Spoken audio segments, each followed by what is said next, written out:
मराठी माणसांची number 1 choice Marathi matrimony. अहमदाबादमध्ये air इंडियाच्या विमानाच्या ढिगाऱ्यातून गुजरात एटीएसला एक डीव्हीआर सापडला। वेसेल टीम लवकरच दाखल होणार। अहमदाबादमधील विमान दुर्घटनास्थळी एनएसजीचं पथक दाखल। काही वेळापूर्वी फॉरेन्सिक पथकाकडून दुर्घटनास्थळाची तपासणी। लँडिंग गिअरमध्ये बिघाड झाला असावा हे दुर्घटनेचं एक कारण असू शकतं। इंधनासह प्रवाशांचं लगेजही जास्त होतं। सुमित सबरवाल सोबत काम केलेले पायलट मनमथ रौतरे यांची प्रतिक्रिया। मी विमानातून उडी मारली नाही तर सीटसह बाहेर फेकलो गेलो। विमान कोसळलं तेव्हाच आपत्कालीन दरवाजा तुटला। विमान अपघातात बचावलेल्या रमेश विश्वासकुमार यांची प्रतिक्रिया।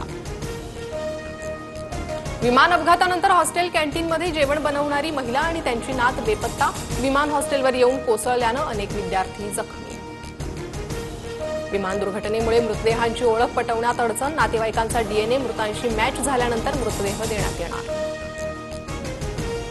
विमान अपघातातील मृतांच्या नातेवाईकांना अश्रू अनावर। विमान दुर्घटनेमुळे मृतदेहांची ओळख पटवण्यात अडचण। लंडनच्या भूमी चौहान यांची फ्लाईट 10 मिनिटांनं चुकली। अपघातातून बचावल्याची बातमी कळताच भूमी यांनी देवाचे आभार मानले। विमानात बॉम्ब असल्याच्या धमकीनंतर थायलंडमध्ये एअर इंडियाच्या विमानाचं इमर्जन्सी लँडिंग। थायलंड पोलिसांकडून घटनेचा तपास सुरू। पठाणकोटच्या हलेदमध्ये सैन्याच्या हेलिकॉप्टरचं इमर्जन्सी लँडिंग। हेलिकॉप्टरच्या इमर्जन्सी लँडिंगचं कारण अस्पष्ट। मोदींकडून दुर्घटनास्थळाची पाहणी। रुग्णालयात जाऊन मोदींकडून जखमींसह मृतांच्या नातेवाईकांचीही भेट। तर मोदींनी विजय रुपाणींच्या कुटुंबियांचीही सांत्वनपर भेट घेतली। अपघात टाळता येत नाही असं अमित शहा म्हणतात। मग तुम्ही सत्तेत का आहात? विमान अपघाताची जबाबदारी कोण घेणार? संजय राऊतांचा सवाल।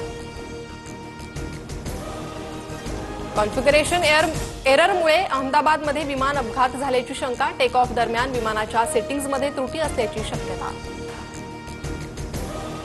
अहमदाबाद विमान अपघाताच्या तपासात ब्रिटन सरकारची मदत करण्याची तयारी। अपघातात अनेक प्रवासी ब्रिटिश नागरिकांचा मृत्यू। इराण आणि इस्रायल संघर्षामुळे एअर इंडियानं 16 विमानं वळवली। मुंबईहून लंडन आणि न्यूयॉर्कला जाणारं एअर इंडियाचं विमान परत बोलावलं। पालिका निवडणुका होईपर्यंत जयंत पाटील हेच प्रदेशाध्यक्ष। नंतर नवीन अध्यक्ष निवडणार। तरुणाला संधी देण्याचा पवारांचाही विचार। अनिल देशमुखांची प्रतिक्रिया। इम्तियाज जलील यांच्याविरुद्ध अॅट्रॉसिटीचा गुन्हा दाखल। संजय शिरसाट यांच्यावर जमीन हडपल्याचा आरोप करताना जातीवाचक उल्लेख केल्याचा आरोप। आदित्य ठाकरेंच्या वाढदिवसानिमित्त मुंबईत ठिकठिकाणी बॅनरबाजी। विमान दुर्घटनेमुळे वाढदिवस साजरा न करण्याचा आदित्य ठाकरेंचा निर्णय। बच्चू कडूंच्या अन्नत्याग आंदोलनाचा 6वा दिवस। चंद्रशेखर बावनकुळे आज बच्चू कडूंना भेटणार। तर बच्चू कडूंच्या समर्थनार्थ अमरावतीमध्ये वलगावमध्ये चक्काजाम आंदोलन। इस्रायल आणि इराणमधील संघर्षाचा परिणाम जगभरातील शेअर मार्केटवर।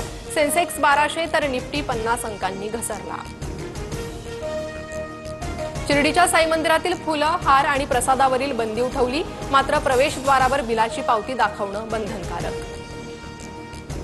दिल्लीत जोरदार पावसाची हजेरी। राज्यात मुसळधार ते अतिमुसळधार पावसाचा अंदाज। रत्नागिरीला रेड तर सातारा, रायगड, कोल्हापूर, सांगली, सिंधुदुर्गला ऑरेंज अलर्ट।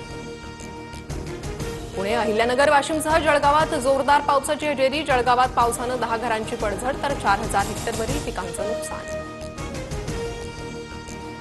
इस्रायलकडून इराणची राजधानी तेहरानवर क्षेपणास्त्र आणि ड्रोन हल्ला। इराणमधील अणुकेंद्रांना लक्ष्य केल्याची प्राथमिक माहिती। इस्रायलमध्ये आणीबाणीची घोषणा।